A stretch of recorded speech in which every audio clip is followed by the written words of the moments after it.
de la 48e édition de la Fête nationale de la jeunesse, nous avons décidé ce samedi justement de nous pencher sur cette jeunesse-là. Nous avons évoqué les problèmes qu'elle connaît, mais surtout essayer de trouver ensemble des solutions. Mesdames et messieurs, bon après-midi et bienvenue sur Vous et moi. C'est encore avec beaucoup de plaisir que je vous retrouve cet après-midi, première édition du mois de février pour cette année 2014. Aujourd'hui, nous avons des invités spéciaux. Ils sont jeunes, puisqu'on parle de jeunesse évidemment. Ils sont jeunes, ils sont actifs, ils sont dynamiques. Nobertson, bon après-midi de vous. Bon après-midi, mademoiselle Joya, et je vous remercie davantage de m'avoir invité sur ce plateau. Je me nomme Norbert Akiwamba, étudiant en psychologie 3e année à l'Université de Douala. Et je suis invité sur ce plateau pour également, comme l'a mentionné mademoiselle Audrey Joya, d'édifier les différents problèmes que rencontrent les jeunes. Et ensemble, nous allons proposer des bourses de solutions. Et une fois de plus, merci encore. Merci à vous, merci d'être là. J'allais dire que vous êtes étudiant, mais bon, vous avez tout dit. Vous êtes présenté vous-même, donc je n'ai plus rien à dire. Je vais présenter le second panéliste sur ce plateau. Bon après-midi et bienvenue, Mouniol Akiki. C'est bien ça? C'est bien, Mouniol Akiki. Vous êtes étudiant en 3e année. C'est moi qui vais le dire. Allez-y. Étudiant en 3e année, communication à l'Université de Douala. Bien sûr, vous n'avez rien oublié. En tout cas, Mouniol Akiki, c'est bien moi, étudiant en 3e année, communication à l'Université de Douala. J'avoue que c'est un plaisir de prendre part à cet échange également pour essayer de discuter, sinon partager avec les camarades qui nous regardent de l'autre côté de l'écran et essayer d'apporter des ébauches de solutions aux différents problèmes que les jeunes rencontrent sur le terrain. Voilà. Alors, j'ai le troisième panéliste sur ce plateau. Je ne sais pas si je dois le présenter. Celui qu'on ne présente plus, M. Somo, bon après-midi. Merci. J'ai déjà interdit de me présenter. C'est interdit désormais de me présenter. Notre consultant. Ah ben voilà, c'est beaucoup mieux comme ça. Il aime bien qu'on dise notre consultant. Voilà ce que je voudrais dire, n'est-ce pas, à nos téléspectateurs, c'est qu'habituellement, nous mettons sur la table un thème de société. Nous parlons d'amour, nous parlons des problèmes de la société, et généralement, chacun se reconnaît dans le thème que nous posons sur la table. Mais aujourd'hui, nous allons parler des jeunes. Attention, ceux qui nous regardent, dis-leur, ne zappez pas. Parce qu'ils vont dire, ah, c'est les jeunes, ça nous regarde en quoi? Que me font à moi les sujets paisibles d'un empire de monarchie et tout cela? On ne parle que des jeunes, ça ne nous intéresse pas. Mais attention, vous avez sûrement quelqu'un autour de vous qui est jeune, qui a un problème. Nous avons la fête de la jeunesse qui arrive. Sûrement, il y a des problèmes. C'est bien de nous aider à décrypter les problèmes de la jeunesse et surtout, s'ils ont des problèmes, qu'ensemble, que les participants nous aident à décrypter ces problèmes et surtout à trouver des ébauches de solutions à ces problèmes. Voilà le plus important aujourd'hui. Voilà le plus important. Vous avez parlé des jeunes, mais vous ne zappez surtout pas, parce que Monsieur Somo, on dit qu'on est jeune de 7 à 77 ans. 7 à 77 ans. Moi également, je suis jeune. Très jeune. Bien sûr. Voilà. La dernière fois sur ce plateau que vous avez 50 ans. J'ai 50 ans et je suis jeune. De 7 à 77. Bizarre. Alors, on va rappeler que c'est un débat interactif. Vous avez le numéro par lequel vous pouvez envoyer des messages. N'hésitez pas à apporter votre contribution à ce débat. Nous entendons vos messages. Mais en attendant les messages, on va entrer de plein pied dans notre débat. Alors, le 11 février, c'est votre journée. Je vais m'adresser aux étudiants que j'ai sur ce plateau. Avez-vous véritablement le sentiment d'être fêté? Sinon, qu'est-ce qui manque? Alors, je vais poser la question à Norbert Sonkenfat. Avez-vous véritablement le sentiment d'être fêté le 11 février? Jusqu'ici, je voudrais rappeler que le sentiment à 100%, il n'y est pas. Parce que véritablement, vous avez dit la jeunesse, présentons les différents problèmes et les bonnes solutions. En ce qui concerne les jeunes, pour l'instant, les problèmes, ils sont énormes. Ils sont énormes, c'est vrai qu'ils reviennent sur le terrain et chaque fois sur le plateau. C'est ce problème d'emploi. L'emploi qui n'est pas assez opportuniste à des différents jeunes, c'est-à-dire des jeunes ne parviennent pas à se retrouver dans le marché de l'emploi. C'est le problème qui revient le plus souvent, le problème de l'emploi. Il n'y a pas d'emploi pour les jeunes au Cameroun. C'est pas moi qui le dis, c'est ce qu'on entend souvent. Et à un certain moment donné, nous nous sommes posé la question de savoir est-ce que réellement ce n'est pas le problème, ce n'est pas les jeunes eux-mêmes le problème, ou alors c'est l'État, ou alors des différents employeurs le problème d'emploi. nous sommes partis à l'évidence dans lequel, à un moment donné, il y a cet aspect de méritocratie qui n'est plus véritablement valorisé auprès de la jeunesse, auquel ces jeunes qui, après une formation professionnelle, ou alors après avoir acquis des performances, loin encore d'être des compétences, au moment où il faudrait qu'ils s'acquièrent, c'est-à-dire qu'ils entrent dans le monde de l'emploi, font face à d'énormes difficultés, d'énormes problèmes qui reviennent, je vais le dire, notamment encore sur le terrain, de ce problème de corruption. Bien, vous avez un jeune qui a tout le bagage intellectuel, il a toutes ses potentialités pour avoir tel ou tel poste, mais la réalité voudrait qu'à un moment donné, qu'il fasse, c'est-à-dire qu'il tombe devant un obstacle sur lequel, si peut-être tu ne connais pas, ça passe pas, si tu fais pas ci, ça passe pas, on regarde ton rang social, tel enfant de qui, etc. Et nous sommes encore allés plus loin, on a dit, bon, c'est vrai, d'autres jeunes se plaindront que, bon, voilà, j'ai des compétences, j'ai ceci, j'ai tout à mes côtés pour avoir l'emploi, mais ce qui n'est pas toujours vérifié. On s'est rendu compte à un moment donné que les jeunes qui se disent aussi performants ou compétents font partie de ceux-là qui, pendant les formations, essayent au maximum de ne pas vraiment faire ce qu'on leur demande de faire, notamment la tricherie et autres. Et les jeunes qui s'intéressent moins aux connaissances livresques, qui s'intéressent moins aux médias, bon, on va voir ceux peut-être quand ils sont devant une chaîne de télévision, ils s'intéressent à Disney Channel, dessins animés, films et autres. Ils ne s'intéressent pas à l'actualité, à comment faire pour pouvoir aborder un certain nombre de choses et contourner facilement les obstacles qu'ils rencontrent au moment où ils iront demander de l'emploi.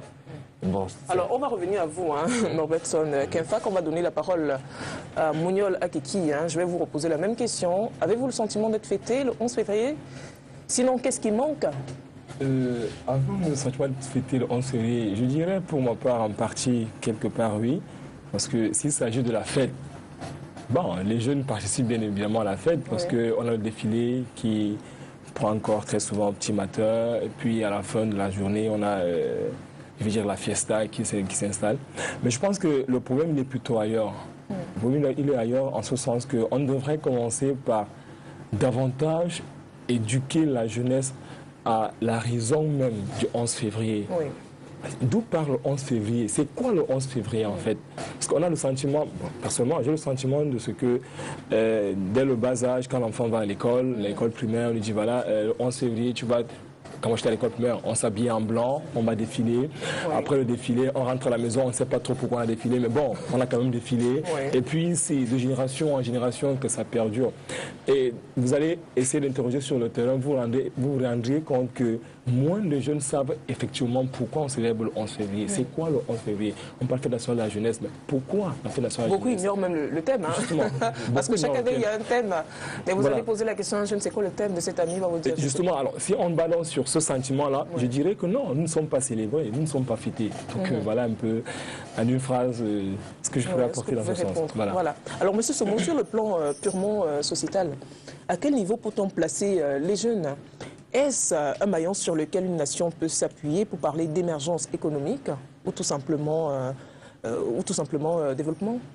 Non, il y a une donnée importante au plan démographique qu'il faut intégrer dans la gestion des choses de l'État. Les jeunes constituent la frange la plus importante de la constituante nationale. Donc forcément, il n'y a aucune entreprise possible sans l'intégration de la jeunesse. À partir du moment où il constitue la frange la plus importante de la population. Ça, c'est la première chose.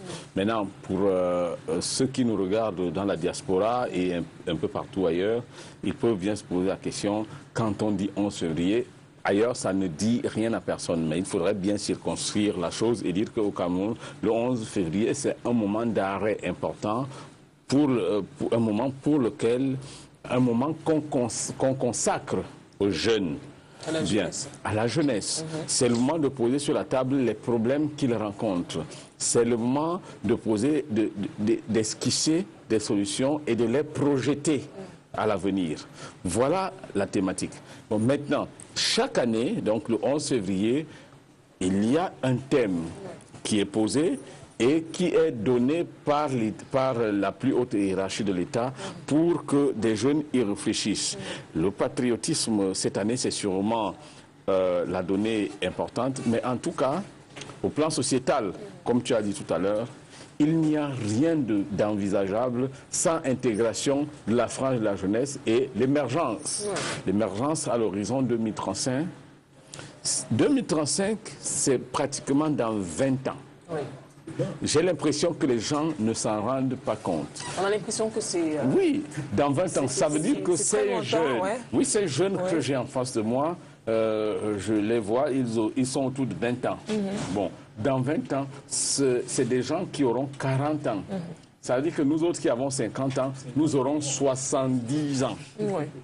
Bon, ça, c'est une donnée qu'il faut bien prendre en compte. Oui. Bon, alors, lorsqu'on veut aller vers une émergence, on voudrait que les jeunes d'aujourd'hui intègrent et portent cette émergence.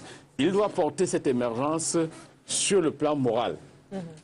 Quelle sera la conduite du Camerounais à l'orée 2035?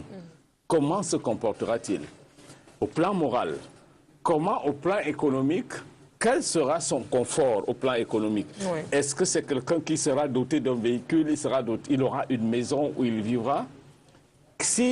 Est-ce que ces jeunes auront du travail en ce moment? Est-ce que tous les diplômés en ce moment, ça dit qu'en 2035, pourraient avoir un travail?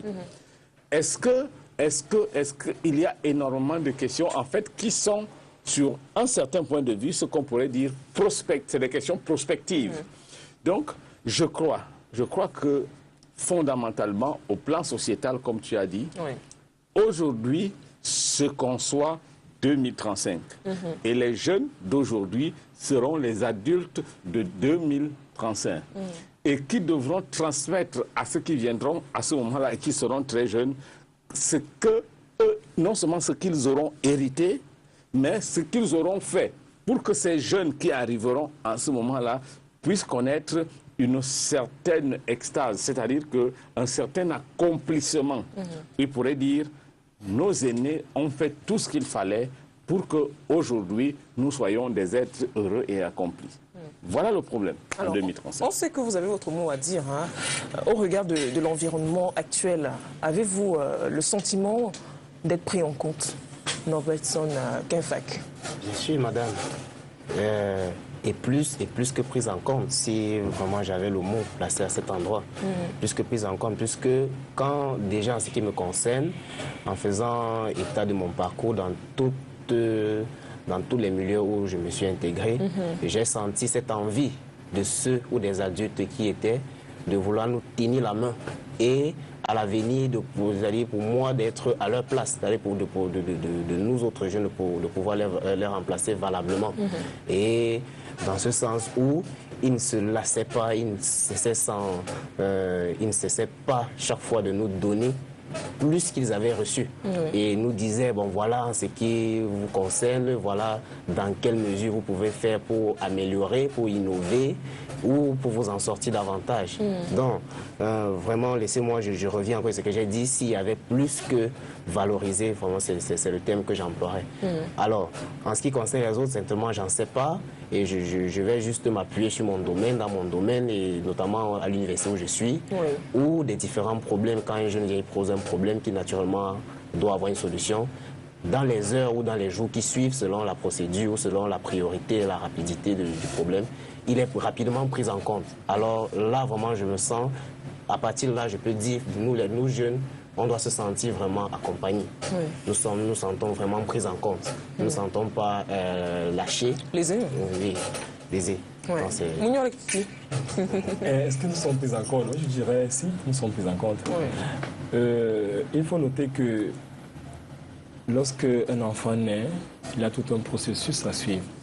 C'est-à-dire il doit passer par l'adolescence, il arrive à l'enfant, peut-être à l'âge mature et par la fin, il va vieillir. Et il faut donc souligner que personnellement, depuis mon bas âge, j'ai eu la chance d'être accompagné, mais véritablement accompagné. Et c'est cette volonté, je veux dire quoi, c'est ce sentiment que j'ai reçu de ceux qui m'ont accompagné, que je m'efforce au jour le jour de léguer également à ceux qui sont autour de moi. Alors, je voudrais signifier qu'au-delà de l'Université de Douala, que je fréquente tous les jours, dont je suis d'ailleurs un des leaders des étudiants de l'Université de Douala, dans la vie courante, je m'efforce autant que je peux à accompagner ceux qui sont autour de moi, parce qu'on m'a également accompagné. Alors, vous demandez si on a le sentiment d'être pris en compte. Je réponds oui. J'ai le sentiment d'être pris en compte parce que la maison que je côtoie le plus à Douala, c'est l'université. Et à l'université, pour la faculté dont je suis étudiant, je peux me réjouir de ce que, au jour le jour, que ce soit mes enseignants, que ce soit l'administration centrale elle-même, elle essaye autant que faire se peut de nous donner les éléments qui nous permettent de nous intégrer au maximum dans la vie active. Au-delà de l'université, j'ai réussi à toquer aux portes du Conseil national de la jeunesse, par exemple. Je vous dirais que là également, ça a été par le canal de responsable de ce côté qui a dit non mais jeune, je te vois faire, je pense que tu peux également apporter de ce côté-là. Je vais terminer avec l'environnement dans lequel je vis au-delà de l'université. Les jeunes tout le temps sont autour de moi parce qu'ils estiment que non, je peux leur apporter quelque chose, parce qu'ils estiment que non, j'ai pu gagner quelque part et que je peux également les prendre en compte pour qu'eux également à leur tour puissent gagner. Mais sauf qu'au-delà de tout, M. Semon a dit quelque chose de fort. Il n'y a aucune société qui pourrait penser à une émergence quelconque sans prendre véritablement en compte ces jeunes. Les jeunes, bien sûr. La preuve, c'est qu'au Cameroun, plus que jamais, la frange de la population la plus importante, c'est la jeunesse. Mais on a l'impression à un moment donné que cette jeunesse-là est lésée à elle-même. Parce que on parle du 11 février aujourd'hui. Je m'attendais qu'on organise, par exemple, dans toutes les 10 régions du Cameroun, des forats pour expliquer aux jeunes qu'est-ce qu'on attend d'eux, comment est-ce qu'ils peuvent faire pour apporter leur contribution au développement socio-économique de l'État. Mais malheureusement, on vous dira qu'on a lancé l'activité du 11 février au hasard. On a lancé Qu'est-ce qu'on a fait de concret en fait? Est-ce que le jeune s'est senti véritablement impliqué dans cette chose? Le Conseil national de la jeunesse dont je viens d'évoquer, à mon avis, c'est un organe, je vais dire ça comme ça, qui devrait être au centre du 11 février, parce qu'il incombe en son sein exclusivement la jeunesse. Mais vous vous rendez bien compte que pour les arrondissements, par exemple, ils ne sont pas encore installés. Comment est-ce qu'on va ça, c'est un autre problème. Alors, Kefak, Nobertson a commencé tout à l'heure à évoquer les différents problèmes que connaît la jeunesse camerounaise. Vous avez parlé du problème d'emploi. Oui, madame. Il n'y a pas que ça. Non, madame, il n'y a pas que ça. Et j'aimerais poursuivre dans cette même lancée en disant, en plus du problème d'emploi, puisque je tente de le dire, il n'y a pas seul le problème d'emploi. Le problème, à un moment donné, c'est les jeunes eux-mêmes. Non, ils vont assez m'excuser. Ça, c'est le constat que nous avons fait, en tout cas que j'ai fait à mon petit niveau. Il y a le problème des jeunes eux-mêmes, le fait que les jeunes ne croient plus en eux. La jeunesse vraiment n'a plus confiance en elle. Et du coup, elle s'est lancée dans un jeu de la facilité. Vous allez voir un jeune, parce qu'il a vu Samuel Eto'o jouer au ballon, gagner des milliards, alors lui décide de tout arrêter. Arrêter peut-être une activité qui à l'avenir sera assez rentable pour lui et aller miser sur le football où déjà il n'a aucun repère autant pour moi. Il n'a aucun talent, juste parce qu'il a vu Samuel Eto'o aller. Voilà. Vous allez voir un autre jeune qui est lancé dans une autre activité dans laquelle il s'en sort bien, juste parce qu'il a vu son camarade aller faire du commerce, gagner assez d'argent dans le commerce. Il décide aussi de se lancer vaguement sans toutefois avoir les différents paramètres qu'il faut vraiment pour avoir un fonds de commerce. Oui. Et il y a aussi ce problème de valeur. Le problème des valeurs. La morale, elle n'y est plus. Les jeunes n'intègrent plus, c'est-à-dire des valeurs morales. Ils ont tout perdu.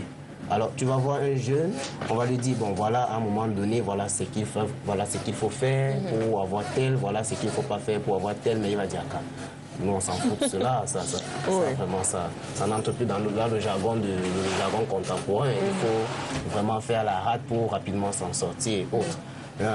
Et il y a également ce problème de repère. les jeunes ne savent plus à quoi se repérer. Les différents leaders qui vraiment les attiraient dans différents domaines n'existent presque plus. Alors, du coup, quand ils arrivent, ils ne savent pas que de façon autonome, ils peuvent essayer de se créer une image. Essayer de se créer une image en faisant avec ce qu'ils collectent autour d'eux, etc. S'inspirer de n'importe quoi pour créer quelque chose de nouveau. Bon, moi aujourd'hui, quand j'y vais au cyber, moi je vois des gens plus connectés sur Facebook qui sont intéressés à visualiser des photos, faits divers et autres. Mais moi, à mon humble avis, si peut-être une frange des jeunes pourrait, une fois qu'ils sont dans ces cyber, s'intéresser à la manière dont ils pourraient utiliser ce site à bonne échéance pour intéresser d'autres jeunes davantage à aller sur Internet, pas seulement se connecter à visualiser les photos, mais plutôt voir dans quelle mesure créer quelque chose de nouveau pour intéresser davantage les jeunes. Moi, par exemple, à l'université, j'ai décidé de créer un bloc. Un bloc qui pourra rassembler des informations, par exemple, sur notre faculté, de telle façon que l'étudiant, quand il arrive et qu'il est totalement déconnecté de ce qui a été fait dans sa classe, qu'il puisse se retrouver à travers le bloc. Voilà, c'est un peu comme cela. Donc, utiliser les éléments de la nature pour créer des choses nouvelles, utiliser ce que nous avons déjà. Il faut innover, c'est ce que vous voulez dire. Alors, Monsieur Somo, si on tient compte du fait qu'au Cameroun, la tranche jeune, vous l'avez dit tout à l'heure, constitue un pourcentage élevé de la population globale, est-ce qu'il ne serait pas judicieux que certains postes de responsabilité soient occupés par ces jeunes-là, justement? Oui, j'ai dit... Il faudrait peut-être faire confiance à la jeunesse. Oui, je maintiens ma position. Je pense que lorsqu'on veut se projeter dans un avenir avec plus de sérénité, il faut forcément intégrer les jeunes. Parce qu'en fait, ceux qui ne sont pas jeunes appartiennent à ceux qui sont et qui ne seront pas là demain. Les jeunes appartiennent à ceux qui seront là demain. Donc, c'est vrai, ce problème fait débat, que ce soit dans des milieux politiques. On a l'impression qu'à un moment donné, on a fait confiance aux jeunes. Et les aînés, si vous voulez, les anciens vous retournent la question et vous disent « Nous avons fait confiance aux jeunes, voilà, ils n'ont pas prouvé qu'ils méritaient qu'on leur fasse confiance. » C'est un débat.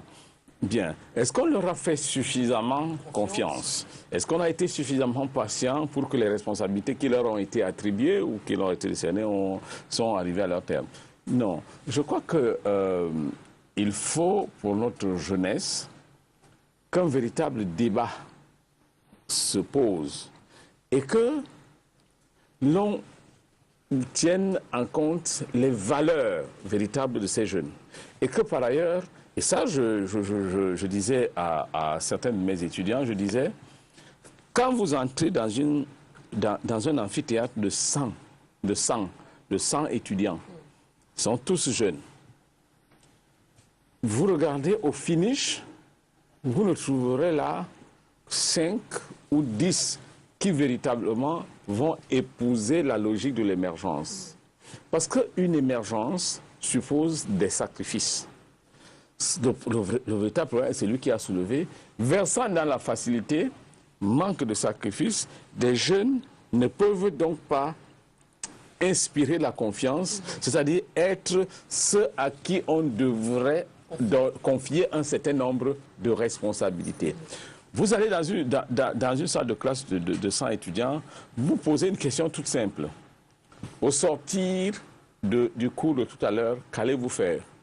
Bon, la jeune fille vous dit, j'ai rendez-vous avec mon copain tout à l'heure, nous avons un programme. Le gars vous dit, je vais tomber directement parce que sur Facebook, j'ai à tchatcher. Bon. Un autre vous dit, écoute, ouais, effectivement, c'est qu'avec des potes là, on doit boire un coup quelque part.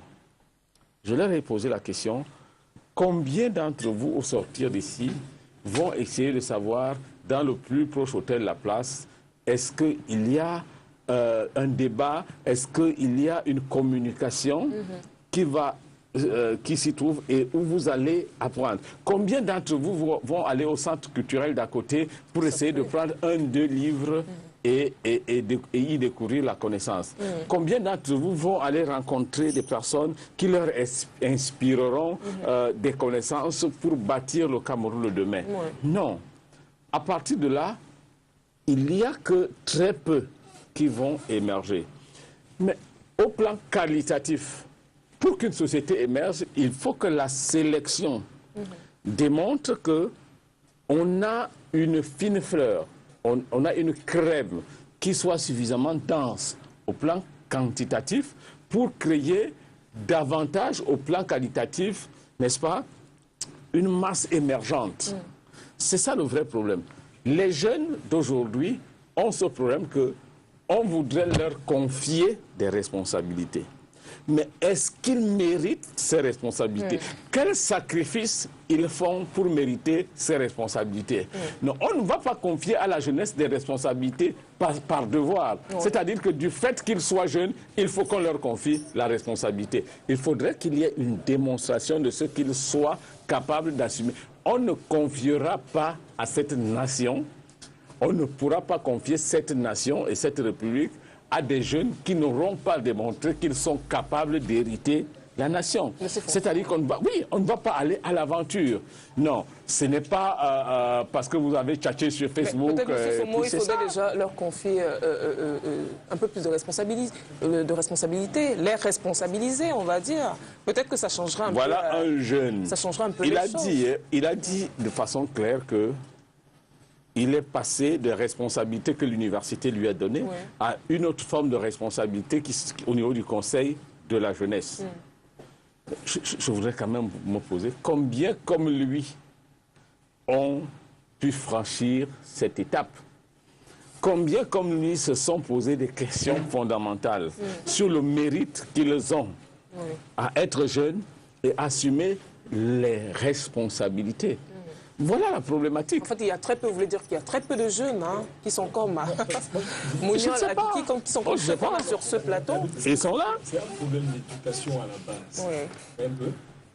Je dirais c'est une prise de décision à un moment donné.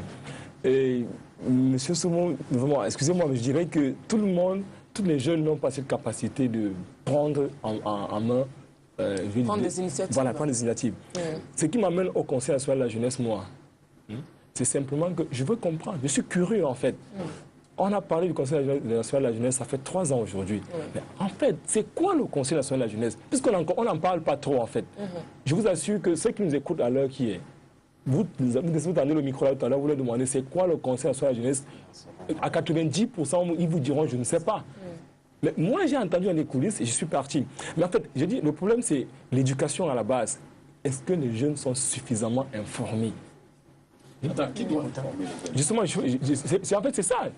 C'est les jeunes parce qu'ils sont dynamiques, ils sont effectivement jeunes, ils vont à la recherche de l'information. Vous savez, c'est vous qui avez besoin d'émerger. Il y a une génération de personnes qui passent, qui estiment que leur vie est totalement accomplie. La vôtre est à conquérir. Alors, quels sont les efforts que vous déployez pour aller vers la conquête de cette position qui est la vôtre, qui devrait être la vôtre? Il faut noter donc que ceux-là qui sont en train de passer, n'est-ce pas?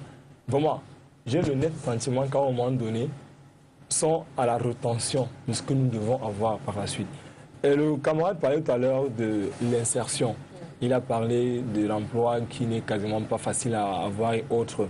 Je voulais revenir dessus pour insister que aujourd'hui, on nous parle beaucoup plus de lobbying. Ce n'est pas un fait de hasard. Moi, j'étais victime. C'est l'excuse, c'est pas l'excuse facile. Non. On l'a dit tout à l'heure, aujourd'hui, le langage que tiennent les jeunes, c'est au Cameroun, il n'y a pas d'emploi. Pour avoir un emploi au Cameroun, il faut faire partie d'un lobbying. Il y a la corruption à tous les niveaux. Est-ce que ce ne sont pas des excuses faciles? Non, madame, moi je Le problème est peut-être ailleurs. Non, c'est pas vraiment, c'est pas que c'est une porte de sortie pour les jeunes vraiment de s'excuser par là. Et pour plus de preuves, hier j'ai lu à la télévision sur les messages de diffusion à la CRTV qu'il ait lancé un recrutement de 2000 jeunes dans la garde présidentielle et le bataillon d'intervention rapide. Je vous jure, la date limite de dépôt, c'est le 7. Mais faites-y un tour dans les délégations régionales de l'armée et vous allez voir ce qui se passe. Et le jour de l'examen, proprement dit, des épreuves sportives, faites-y un tour. Vous allez voir c'est-à-dire ceux qui mériteront valablement. peu d'entre eux passeront. Je vous dis, Vous avez des preuves, hein? faites-y un tour. C'est-à-dire, je vous demande, je ne pas passer.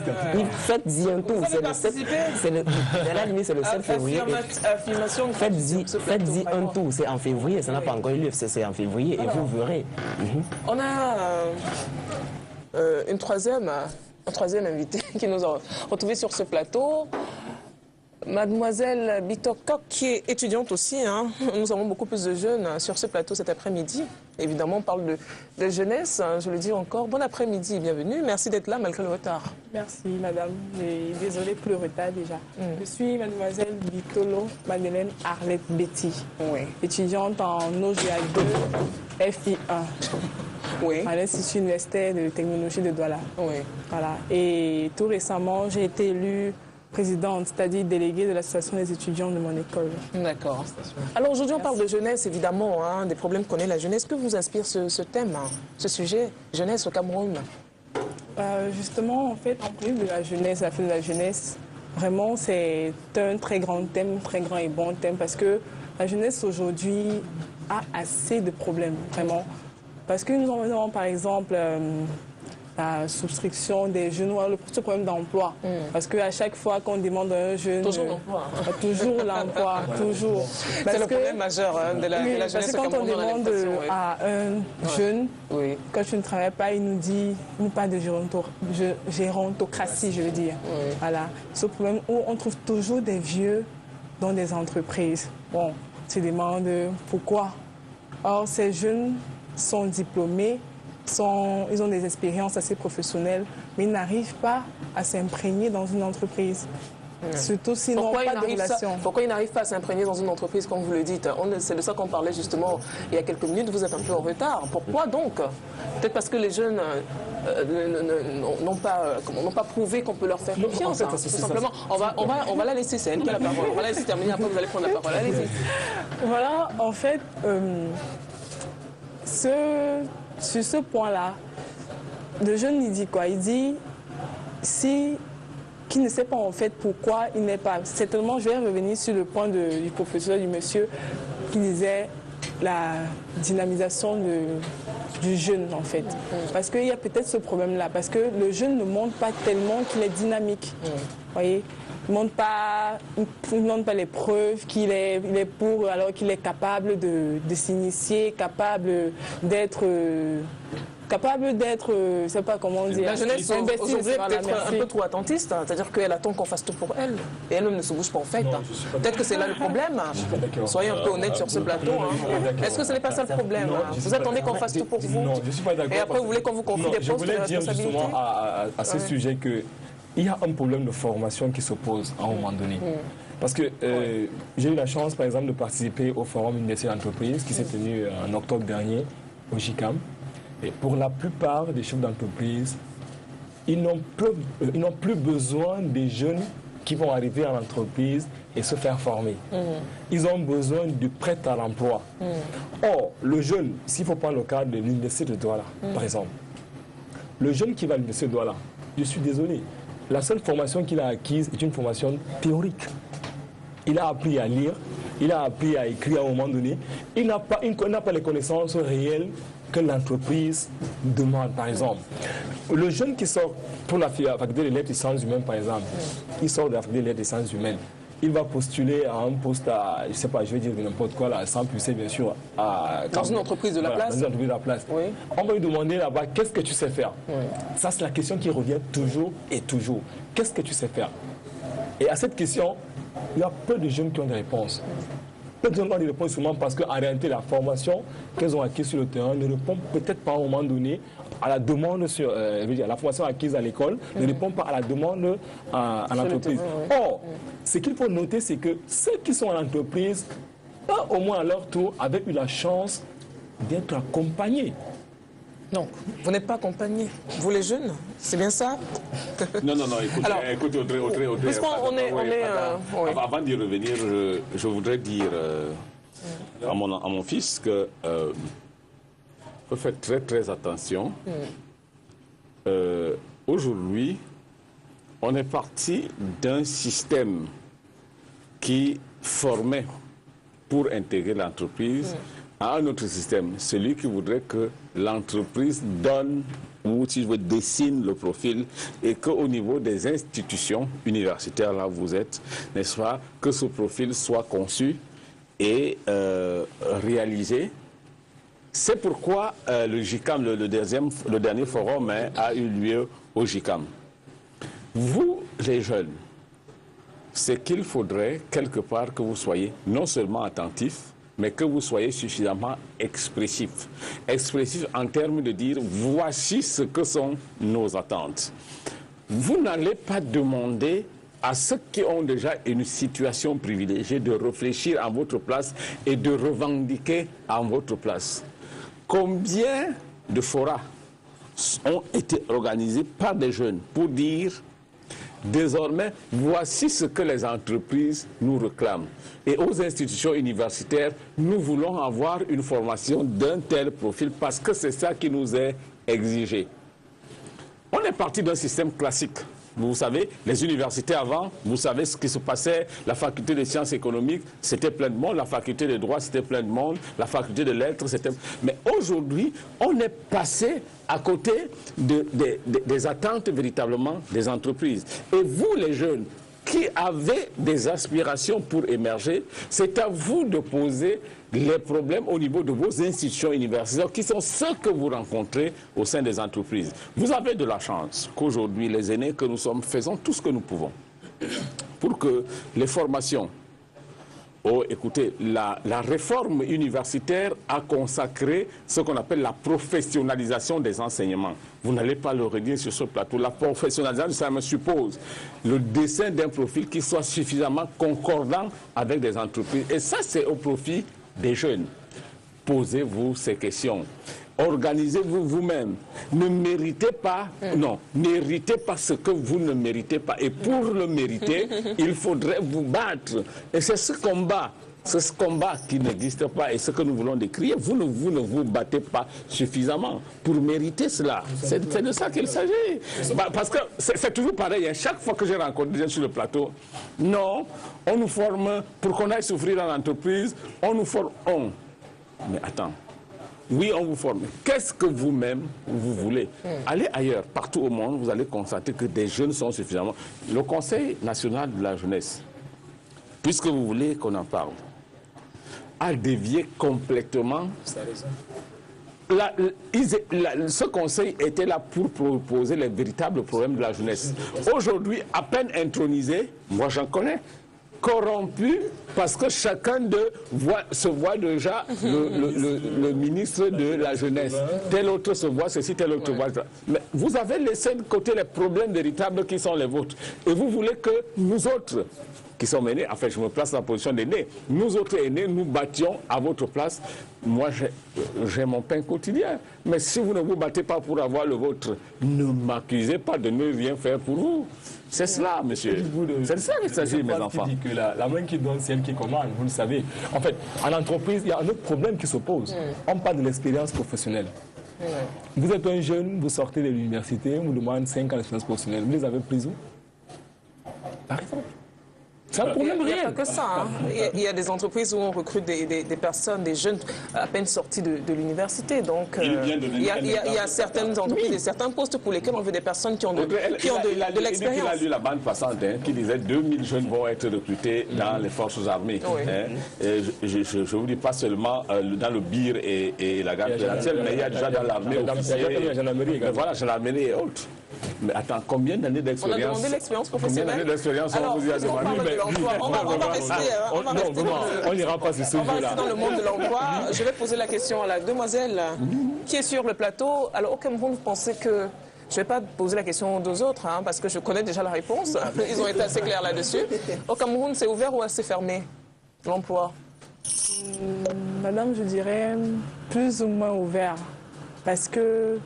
Est-ce que ça fonctionne encore de manière automatique, c'est-à-dire diplôme, emploi? Non, madame, je ne pense pas. Pourquoi? Non. Parce que généralement, pour qu'un jeune entre dans une entreprise, pour qu'il soit recruté, il faudrait qu'il ait une relation assez assise, comme on dit entre nous les jeunes. Ça, c'est ce qu'on entend tout le temps. Tout à l'heure, je disais, est-ce que c'est pas l'excuse facile? Il faut avoir une relation pour travailler au Cameroun. Ça, c'est ce qu'on entend tout le temps. Non, en fait, le problème, il faut absolument avoir une relation pour travailler. Est-ce que c'est... Monsieur Somo, excusez-moi de revenir là-dessus, d'insister d'ailleurs. Vous avez une entreprise qui lance un recrutement. Parlant d'entreprise, vraiment, entreprise, nous sommes à Douala. Vous aurez l'information à 24 heures du dépôt de dossier. Parce qu'en fait, le monsieur qui est censé... Parce qu'en fait, vous n'êtes pas attentif. Non, vous êtes très attentif en fait. Je prends ma personne. On ne peut plus attentif. Mais la personne qui est censée sortir l'information, l'a sortie à partir de son téléphone. Allô, il y a tel. Allô, il y a tel. On a besoin de tel nombre. Lorsque vous avez l'information, vous avez l'information parce que le monsieur qu'on a appelé à côté, c'est soit votre ami, c'est soit votre camarade, c'est soit votre voisin qui a vu en vous un certain dynamisme et qui estime que vous pouvez également répondre au profil dont on recherche. Alors, il vous fait l'information et quand vous arrivez, on vous dit il s'est fait trop tard, vous ne pouvez pas déposer. Alors, à qui le problème à ce moment? Aux jeunes ou à l'entreprise qui a besoin de la jeunesse pour travailler? That is the question. Alors, Monsieur Somo, qu'est-ce qui, d'après vous, explique le taux de chômage élevé chez les jeunes au Cameroun? Non, je crois que le problème de chômage au Cameroun, si j'étais sur un autre plateau, dans d'autres conditions, j'aurais retracer l'historique, n'est-ce pas, de la question du chômage au Cameroun, notamment. Nous savons qu'à un moment donné, dans la politique de formation, nous avons hérité d'un système colonial qui, au départ, a voulu que ce soit une jeunesse, enfin, que ce soit des diplômés qui soient là pour remplacer la structure coloniale dans des professions de l'administration. Puis, il fallait reprendre l'économie du Cameroun en main. Il fallait donc former des personnes dans ce sens. Et malheureusement, l'inadéquation des formations, n'est-ce pas, au type de profil recherché dans les entreprises a fait que l'on sombre directement dans ce qui pourrait être un chômage massif des jeunes. Si bien que la solution à ce problème se trouve effectivement dans dans un reprofiage, n'est-ce pas, des formations, de façon à ce que ce soit ce qui est attendu dans les entreprises qui soit véritablement formé dans les écoles. Je voudrais passer outre ceci pour dire qu'il ne faut pas que la jeunesse sombre dans une fatalité ou même un fatalisme qui consiste à dire exactement comme la petite a dit tout à l'heure et les autres, c'est-à-dire que, ben voilà, pour accéder à un emploi, je dis la chose suivante. S'il y a 1 million d'emplois au Cameroun, quand on aura pris 500 000 protégés, il restera quand même 500 000 postes à pourvoir. Oui. Et les recommandations et tout autre seront terminées. Et enfin, on pensera au moins à ceux qui ont des compétences pour. Cette fatalité qui est restée comme une gangrène dans la mentalité de nos jeunes qui pensent que nous sommes dans un système qui favorise exclusivement le relationnel, a fait que certains ne font pas des efforts. Voici une jeune fille à côté de moi, belle comme vous constatez et tout, et qui estime que elle ne pourrait accéder à un emploi qu'en fonction de son charme. Au plan psychologique, elle est déjà bloquée. Je ne pourrais accéder à un emploi. Et du coup, elle laisse de côté ce qui constitue, n'est-ce pas, l'essentiel, c'est-à-dire que la formation, la compétence. Elle laisse la compétence de côté. De nombreux jeunes ont sombré à l'idée que seulement le favoritisme et autres petits raccourcis leur permettront d'accéder à l'emploi et ont laissé de côté la compétence. Voilà de quoi il s'agit. Je vais vous dire, ceux qui ont pu accéder à des responsabilités ou à des emplois, parce qu'ils l'ont été par le canapé, ou l'ont été parce qu'un tiers a été, finissent par démontrer leur incompétence. Et dans des entreprises, il y a une mutation profonde de la société camerounaise qui sera faite avec vous, les jeunes. C'est-à-dire qui démontrera qu'il n'y a que la compétence C'est tout. Hein? C'est tout. Donc tout le reste là, je crois que c'est des prétextes qui me semblent de plus en plus fallacieux. Et que votre devoir à vous, jeunes aujourd'hui, c'est de vous mettre au travail et de démontrer à ceux qui veulent faire valoir d'autres critères de sélection que vous avez quelque chose à dire. Vous avez quelque chose à démontrer. C'est de ça qu'il s'agit. C'est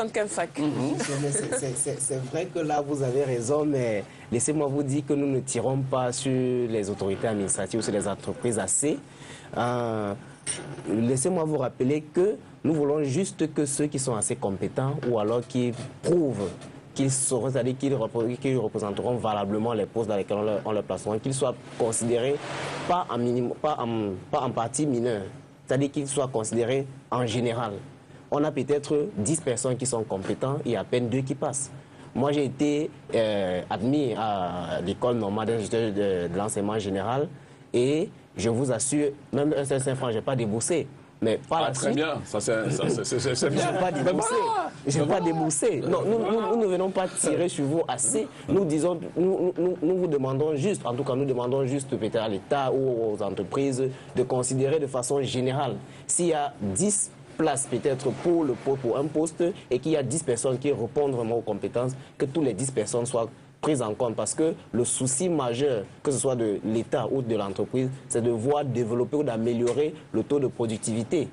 Le taux de Non. Ce n'est pas ça le problème, mon fils. Ce que je voudrais vous faire comprendre, c'est que le Cameroun avance. Inéluctablement, le Cameroun va vers une société totalement compétente, où seule la valeur intrinsèque des uns et des autres pourra véritablement faire surface. Il faudrait donc une autre jeunesse naisse. Pas une jeunesse bloquée sur des préjugés sordides, mais une jeunesse qui sait qu'elle va se prendre en main véritablement. Organisez-vous. On vous a donné l'opportunité à travers le Conseil de la jeunesse. Je vous repose la question, qu'en avez-vous fait? Mais vous trouvez facile d'accuser ceux qui sont là, alors qu'on vous a dit, voici la tribune, à partir de laquelle vous allez démontrer X ou Y choses et reprendre les choses en main. Attends, on vous avait donné de l'or, vous en avez fait de la boue. Alors, mais voilà de quoi il s'agit. Je vais poser la question à la dame qui est sur le plateau. Pensez-vous pas qu'il existe un problème de niveau? Si, madame, il peut y avoir un problème de niveau. Par rapport à, comme disait M. Somo, par rapport à la formation du jeune.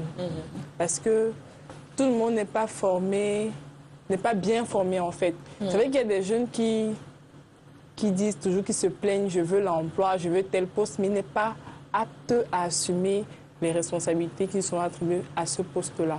Donc, comme tout le monde le disait là sur le plateau, il faudrait vraiment, comme vous dites, madame, un certain niveau de formation. Voilà. Moi, par exemple, là où je suis à l'UIT, c'est une école purement de formation. Je suis en organisation et gestion administrative, ce qui veut dire que je suis amenée apte à, c'est-à-dire à, comment je pourrais le dire, à gérer une administration, voilà, une entreprise au plan administratif. À gérer une administration, à gérer certain nombre de problèmes. Donc, et puis, je voulais aussi revenir sur le fait des entretiens, si on ne peut pas entrer dans une entreprise. Pendant les vacances, quand je faisais un stage, j'ai assisté à plusieurs... le stage là? Vraiment, on va laisser la dame... Certainement une relation. D'accord. Ah, d'accord. Voilà, pendant ma formation, j'ai eu assisté à un grand nombre d'entretiens. Il y a des jeunes qui venaient, des vieux, des personnes assez âgées. Mais le directeur, en fait, lui, il avait ce problème de recrutement purement des jeunes compétents. C'est-à-dire, lorsque tu es compétent sur le plan académique et professionnel, c'est d'expérience, alors là, vraiment, il vous recrutait. Donc, je voudrais quand même souligner le fait qu'il y a des entreprises qui existent encore pour la compétence du jeune. Bon, c'est tout ce que je voulais dire. Merci. Disons la même chose. Disons la même chose. Il y a des entreprises qui existent, mais elles sont combien?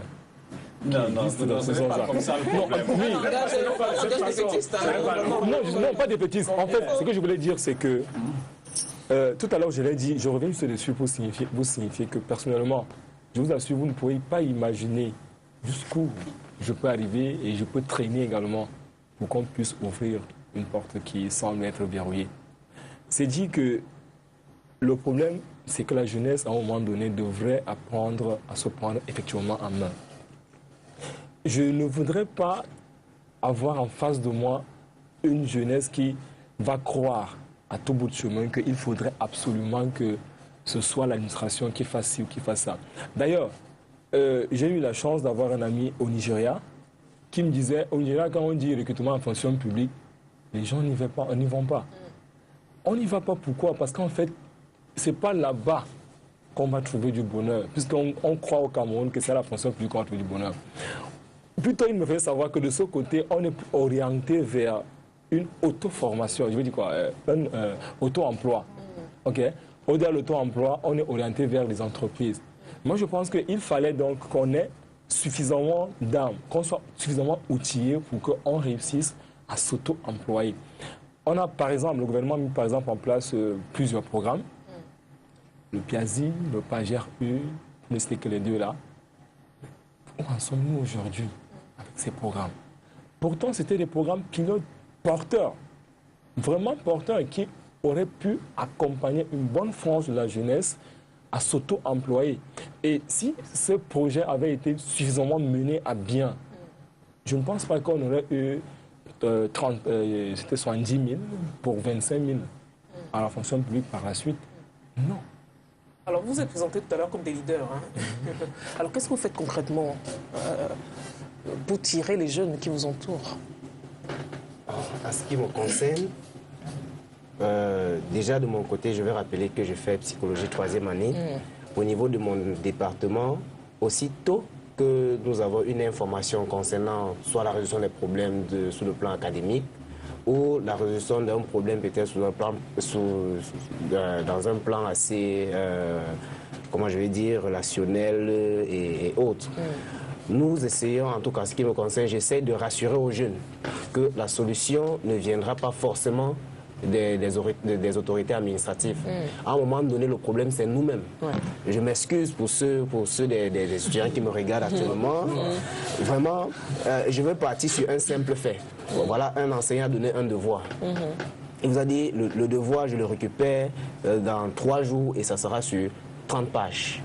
Bon, lui, l'étudiant, il estime que c'est soit peut-être en allant sur Internet, en faisant du copier-coller, que forcément il aura fait du devoir. Il ne s'inquiète pas sur le fait qu'il pourra étendre des recherches, aller peut-être prendre des anciens connaissances, c'est-à-dire des anciens cours qui avaient déjà été faits, essayer de lire pour essayer de reformuler.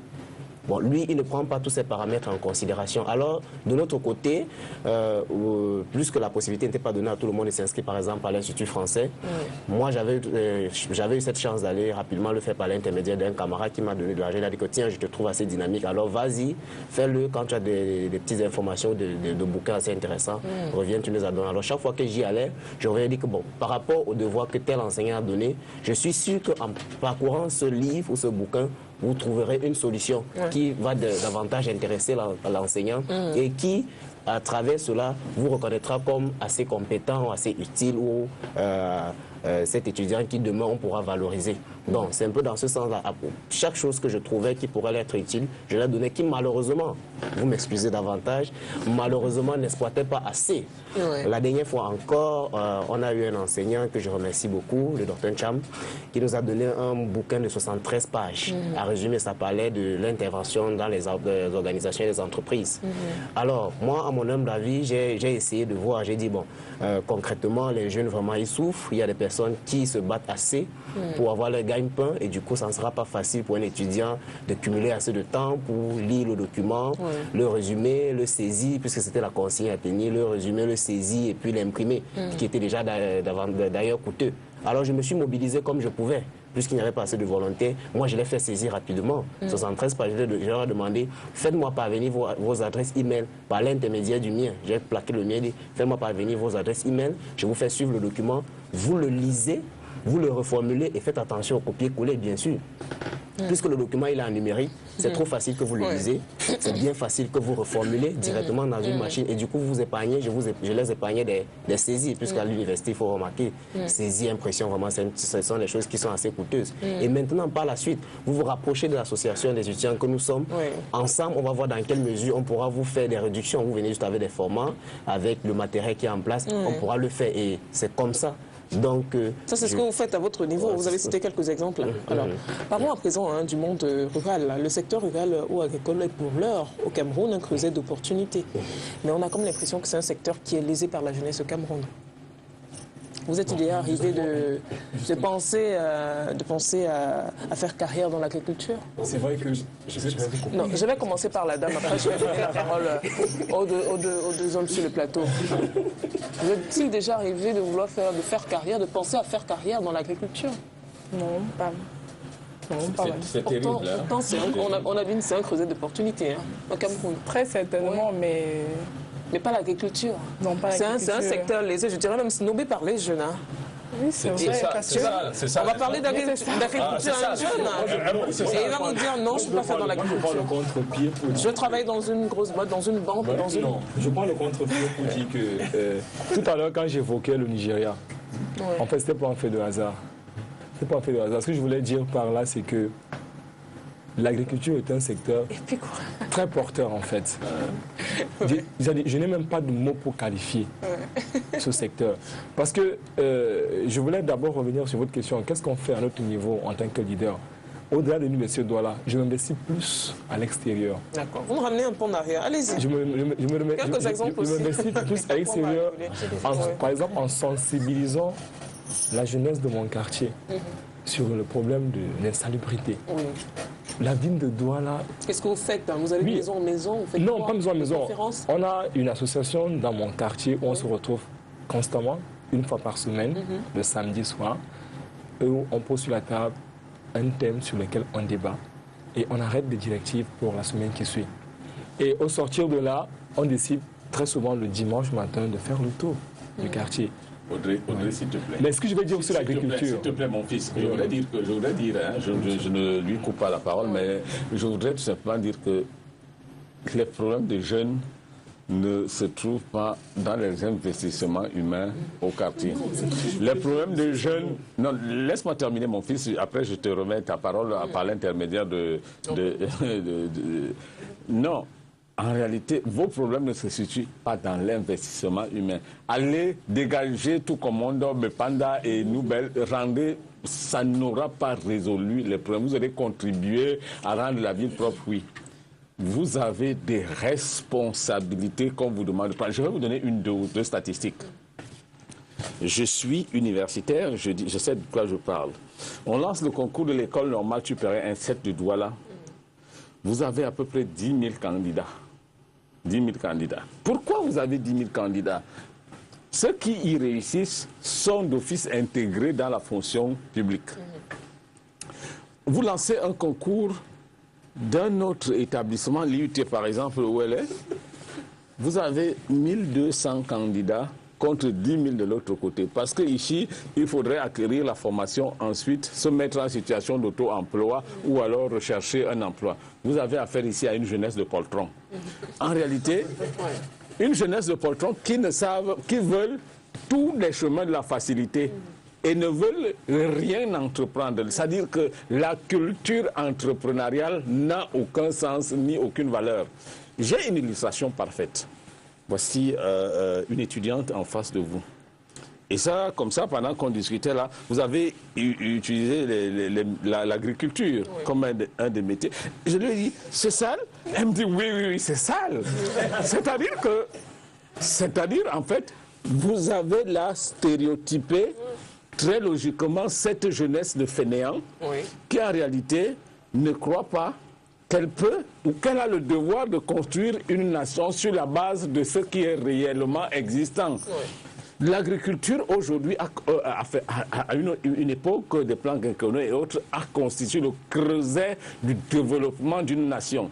ici une jeune dame comme elle, qui est formée en organisation et gestion des entreprises, peut créer une entreprise artisanale agricole dans laquelle on va cultiver l'ananas, la tomate et elle va... on les envoie en stage, les voici, on les envoie en stage. Quand on lui dit, attention, tu peux aller faire ton stage dans une cordonnerie. Elle dit, mais de quoi de cordonnerie? Là, on repart les sochis. Non, voilà une jeunesse qui a démissionné de ses vocations premières et qui pense qu'elle va trouver tout fait. Elle ne rêve, il ne rêve, la jeunesse, elle ne rêve que des grands postes où elles vont basser. Non, mais il y a quelque chose qui ne va pas. On va donner la parole aux deux étudiants. La dame ne dit rien, ça veut dire qu'elle est d'accord avec les propos. C'est très bien ce que je dis. Alors, je vais vous reposer la même question. On va laisser ce que M. Somo disait, il faut qu'on avance. Avez-vous déjà pensé à faire carrière dans l'agriculture? C'est la question que j'ai posée à la dame. Je l'ai même déjà fait en fait. Oui. Je l'ai déjà fait. Vous l'avez déjà fait? Et je le fais encore. D'accord, bonne nouvelle. Et vous? Moi, je le fais et actuellement, c'est plus... Faut pas le dire parce que vous êtes devant les caméras. Non. Allez-y au côté de Foumbot. Allez-y au côté de Foumbot, à Mangom. Beaucoup de pays émergents se sont appuyés sur l'agriculture. La Côte d'Ivoire, par exemple. Pour asseoir le croissance économique. Il faudrait y penser, peut-être. Ce que je voulais dire, c'est que, vous savez, vous ne pouvez pas faire d'élevage sans penser à l'agriculture. À mon avis, en tout cas. Parce que si vous pensez faire dans l'élevage, il faut absolument avoir une parcelle de production agricole pour amortir un tant soit peu le coût des aliments. Alors, à l'heure où je vous parle, si vous arrivez à Bafia, j'ai évoqué le Pagère E tout à l'heure, moi je suis un produit du Pagère E. Je suis un produit du Pagère E. J'ai en place à Bafia des ports qui existent. Qui, à côté, est une parcelle de champ dans laquelle on cultive constamment le maïs, qui sert à nourrir la maison, d'une part, à entretenir le bétail, d'autre part, et à commercialiser. À côté de ceci, il y a une palmeraie à huile. C'est vrai qu'elle n'est pas grande, c'est 2 hectares qu'on a réussi à mettre en place avec papa, qui tourne. Je peux vous rassurer que ça fait 5 ans aujourd'hui, je ne sais pas combien coûte le litre d'huile sur le marché quand je vais à Bafia. Parce que papa nous a inculqué cela. Au-delà de ceci, vous avez à côté, nous avons à côté, je veux dire, une parcelle dans laquelle maman nous dit tout le temps, il faut cultiver les arachides. Du coup, ça nous épargne l'achat. Donc, l'agriculture, j'y suis en fait. Très bonne nouvelle. Alors, si on veut revenir à l'actualité, M. Somo, on se rend compte que malgré la volonté des gouvernements à intéresser les jeunes à ce secteur, rien ne semble véritablement décoller. Est-ce un manque d'accompagnement politique? C'est quoi le problème exactement? Non, écoutez, nous avons Laurent Sevrier qui arrive bientôt. Le chef de l'État va s'adresser à la nation, va s'adresser aux jeunes et va donner les grandes orientations de ce qui constitue le rêve de la jeunesse. Mais ce rêve ne peut être implémenté que s'il y a en face une jeunesse prête à hériter des avantages que les aînés vont vouloir, n'est-ce pas, mettre sur pied pour eux. Je reviens sur cette problématique. Si vous avez votre enfant à la maison, que vous envoyez à l'école, donnez-lui tout l'or du monde, donnez-lui tout ce que vous voulez, mais s'il n'est pas dans des dispositions à faire cette école, il ne la fera pas. Est-ce que moi j'ai fait tout ce qu'il fallait faire pour mériter ce que les autres veulent faire pour moi? Voilà là où se situe la grande problématique de la jeunesse au Cameroun. Les politiques, la volonté politique, elle est incontournable. Je vous ai dit, nous serons en 2035 dans 20 ans. Dans 20 ans, ceux qui sont en train de mettre sur pied, de codifier et de tout faire pour un Cameroun émergent en 2035, 80% n'y seront plus. Et du coup, la question, à quoi ça me sert de mettre sur pied une politique qui me rapportera pas? Je le fais pour qui? Pour mes enfants. Mais maintenant, nous avons ici une jeunesse qui semble n'avoir pas totalement pris conscience de ce que tout ce qui est en train d'être fait l'est pour eux. Et qui, en réalité, n'assume pas totalement sa responsabilité au plan intellectuel. au plan intellectuel. Allez donc à l'université. Elle est encore dans une école, elle peut se dire que c'est facile. Aujourd'hui, on est passé d'un système de 3 ans pour obtenir une licence en 5 ans. C'est-à-dire que majoritairement, ils font 5 ans pour obtenir une licence parce qu'ils estiment que c'est trop compliqué. C'est trop compliqué parce que le temps d'aller dans une bibliothèque, c'est le temps qu'il faut passer devant son ordinateur pour être sur Facebook. Nous n'avons pas une jeunesse qui voudrait dire voici, nous assumons nos responsabilités pour hériter. Les politiques, elles sont mises sur pied. Elles vont être implémentées. Mais ceux qui sont les héritiers de cette politique, sont-ils prêts véritablement à hériter de cette politique? Voilà le problème. Le président de la République, non, on ne parle pas politique ici sur ce plateau, je suis désolé.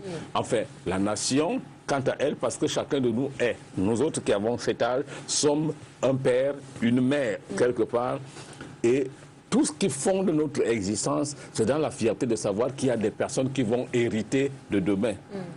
Mais de grâce, sont-ils prêts à hériter? Voilà la question. Pensez-vous, hein, si on vous donnait les moyens, vous les jeunes évidemment, pourriez-vous véritablement vous prendre en main? En main, oui, en main, oui. Si on vous donnait les moyens. Oui, madame, je pense. Pourquoi? Parce que certains d'entre nous sont diplômés. Ils reçoivent des formations assez professionnelles. Et comme le disait le camarade tout à l'heure, des étudiants, c'est vrai, il y a une formation assez théorique. Maintenant, sur le plan pratique, c'est pas trop ça. Pourquoi? Parce que, par exemple, moi, comme je suis déléguée de l'association des étudiants, sur cette année, je compte, par exemple, amener les jeunes à avoir des visites d'entreprise. Parce qu'ils sont trop dans les cahiers, comme on dit. Ils sont toujours en train de prendre le cours qu'ils ne comprennent même pas généralement. Et puis, ils s'en vont peut-être dans les stages, faire des stages, ils ne comprennent rien. Ils sont trop dans la théorie. Voilà. Justement, ils vont se dire, je ne sais pas, le professeur avait dit ci, oh, c'est pas ce problème-là qui est en entreprise. Alors, je me dis, avec cette formation assez professionnelle et pratique, si on donne les moyens à un jeune de s'auto-employer, voilà. Je crois qu'il va faire ce qu'il faut. On sait même que ça qu'il attend. Très optimiste. Kafak. Monsieur Kafak. En ce qui me concerne, tout à l'heure, vous avez posé une question. Non, oui, la question que je pose. Si on vous donnait les moyens, bien sûr, est-ce que vous pourrez véritablement prendre en main? Bien sûr, madame. Puisque actuellement, je veux d'abord vous rappeler que ma formation à l'école normale des instituteurs, les ressources à 80%, je les puisais des produits agricoles que j'ai cultivé à Fumbote. Alors, projet agricole que jusqu'ici a été mis en stand-by parce que je ne peux pas être en même temps en train de suivre les études et amener à bien cette activité. Mais quelque part, j'ai eu à avoir une résolution partielle, c'est-à-dire ne pas prendre le risque à faire des cultures qui vous ramèneront vraiment, c'est-à-dire qui vont vous ruiner. Des cultures que vous pouvez gérer à distance, qui demandent moins l'intervention humaine, notamment le maïs, le haricot, il faut juste intervenir 1 ou 2 fois. Alors, en même temps, si les moyens vraiment m'étaient alloués, j'ai quelques personnes auxquelles j'ai parlé qui ont dit, bon, voilà, si tu as des moyens, tu peux étendre tes produits jusqu'à telle superficie. Si, sur place même, si vous en avez, vous le faites, vraiment, j'en serais vraiment ravi de le faire.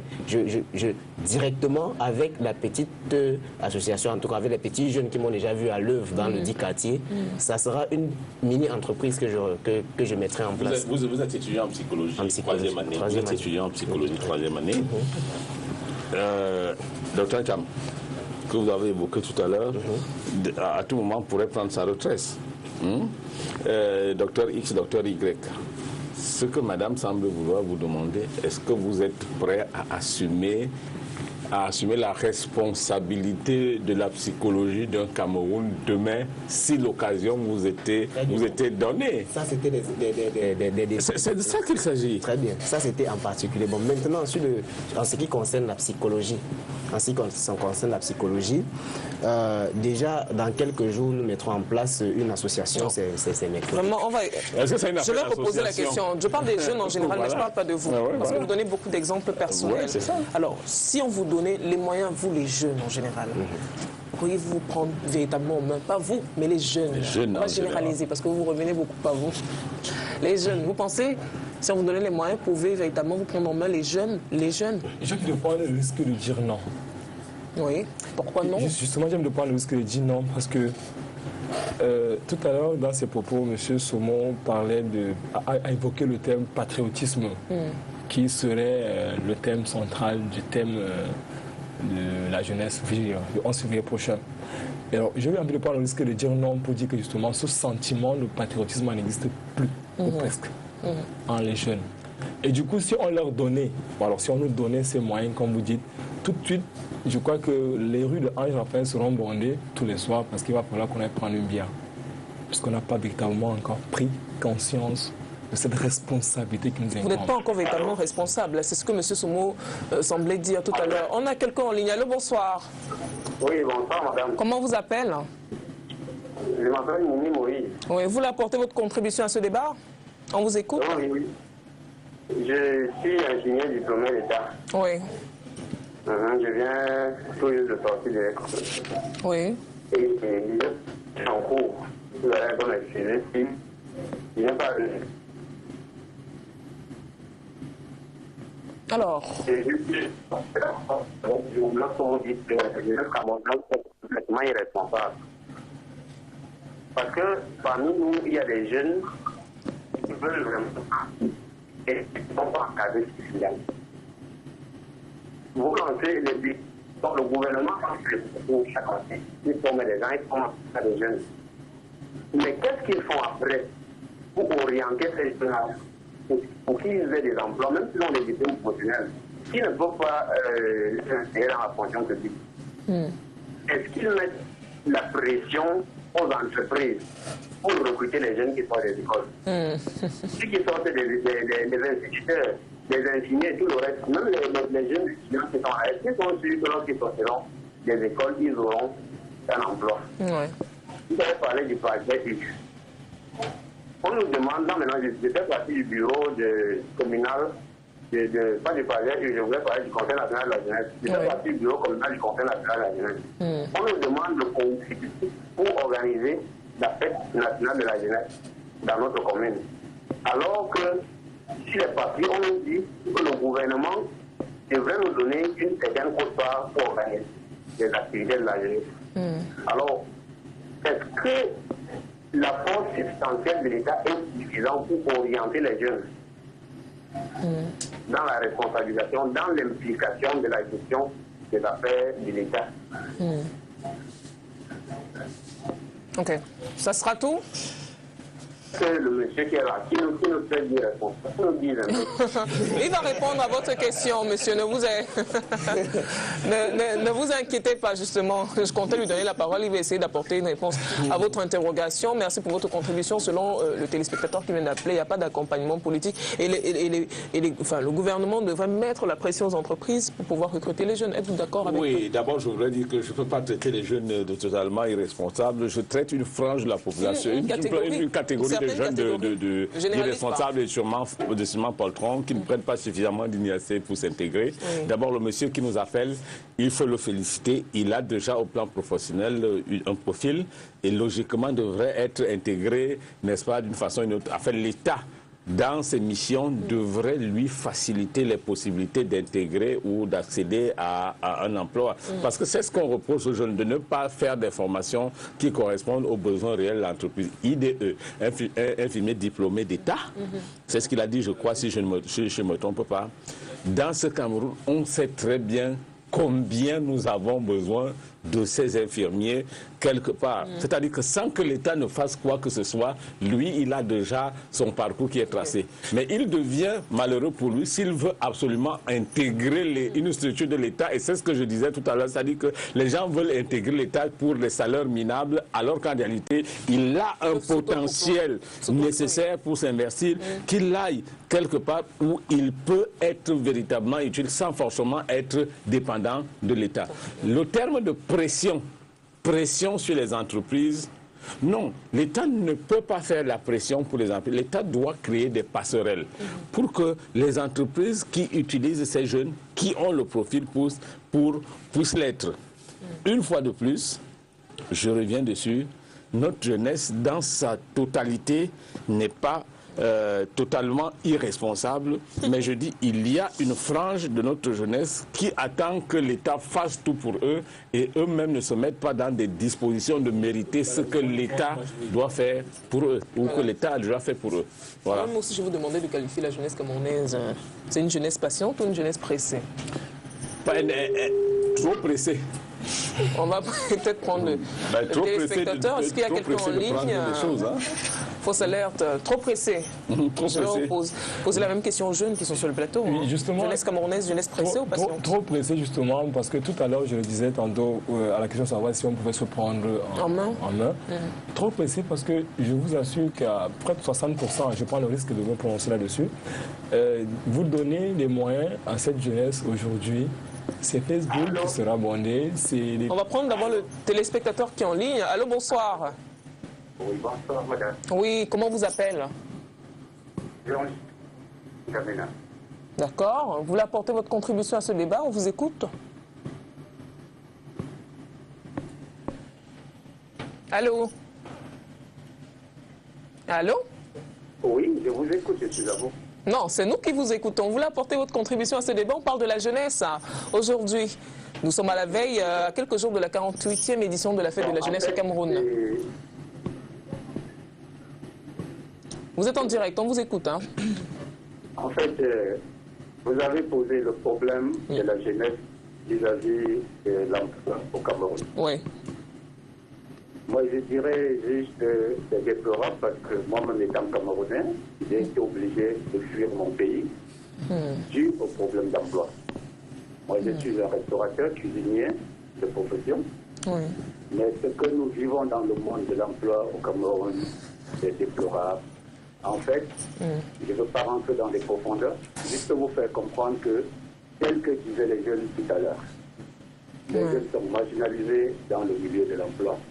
L'État ne prend aucune initiative pour sécuriser l'emploi de la jeunesse. En fait, c'est le premier problème. Aucune sécurité dans l'emploi. Et quand même on fait la volonté, telle que nous autres, moi je suis une promotion 1996. Vous vous imaginez, nous sommes en 2014 déjà. Donc ça fait un peu mal quand les gens arrivent à l'antenne et croient l'impossible qui n'est pas encore prêt pour le Cameroun. Oui. Donc on ne peut pas...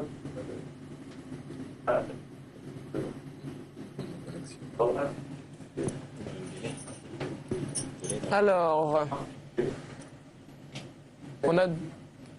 on a du mal à vous écouter, hein, mais je crois qu'on va s'arrêter là. Hein. Merci d'avoir apporté votre contribution à ce débat. Le message est passé de toute façon. Hein. Alors, jeunesse patiente, jeunesse pressée. Je répondais en disant donc au-delà de ce que les rues seront bondées, tous voudront avoir un véhicule tout de suite pour ressembler à telle star ou je ne sais pas trop tel autre. Ne sachant pas qu'à la base, il faudrait peut-être investir. Il faudrait travailler? Oui, il faudrait s'investir soi-même. Les jeunes veulent la facilité? Absolument. Absolument. Je crois qu'un homme aussi, il faudra dire. Robertson, Kenfak. Et il faut noter que c'est une frange, j'insiste encore là-dessus. On ne va pas généraliser parce qu'on va encore tirer. Non. Audrey, je disais, il y a. Alors, on va prendre le téléspectateur, j'allais dire l'auditeur. Allô, bonsoir. Oui, bonsoir. Oui, comment vous appelez là? Moi, c'est Basile Etebo. Oui, on vous écoute. Je voulais dire, je veux d'abord saluer tous les jeunes qui sont sur le plateau. Sur le plateau. Et je sais qu'il y en a qui me connaissent là. Bien sûr. Je voulais dire que les jeunes sont très impatients, honnêtement. Oui. Parce que vous vous rendez compte que lorsqu'il y a des difficultés, les jeunes abandonnent. C'est dans la difficulté qu'on construit le pays, les jeunes. C'est dans la difficulté qu'on construit le pays. On a trouvé non, c'est dans la difficulté. Il n'y a aucun obstacle qu'on ne peut pas surmonter les jeunes. Les jeunes sont très passifs, les jeunes sont très impatients. Je connais beaucoup de jeunes. Nous avons été dans des mouvements, ils me connaissent, ils me regardent. C'est parce qu'ils ont trouvé une difficulté, ils ont abandonné. Ils ont commencé à dire non, cette personne est vraiment méchante, cette personne est vraiment méchante, vraiment. C'est dans la difficulté qu'on construit le pays, les jeunes. Mon frère Moulom. J'ai compris, Vassili, j'ai compris. C'est ça. Donc, je voulais dire aux jeunes d'être vraiment patients, d'être courageux, d'être travaillants, d'être besoin, de ne jamais lâcher. Ces gens-là ne vont jamais nous donner le lait. C'est nous qui devons aller construire, c'est nous qui devons aller chercher. Ils ont quoi manger. Les ventes pleines, nous avons faim. Il faut qu'on aille prendre la ration construite. À vous de vous battre. C'est ça. Donc, je vais dire aux jeunes de dire vraiment que donner la faute à l'autre. Non, si tu ne le dis pas, c'est ta faute, c'est pas la faute de l'autre. Je suis désolé. Voilà. Donc, il faut qu'on change de mentalité, parce que moi, je pense qu'il y a encore des choses dans ce pays qui réfléchissent et qui croient qu'ils ont à apporter. C'est tout. Bonne journée à vous. Merci beaucoup. Bon après-midi à vous et merci de nous avoir appelé. Voilà un jeune qui a un langage différent, M. Somo. Je crois que c'est assez confortable dans ce que nous disons. Il a utilisé une expression qui me plaît bien. Ça ne donne pas le lait.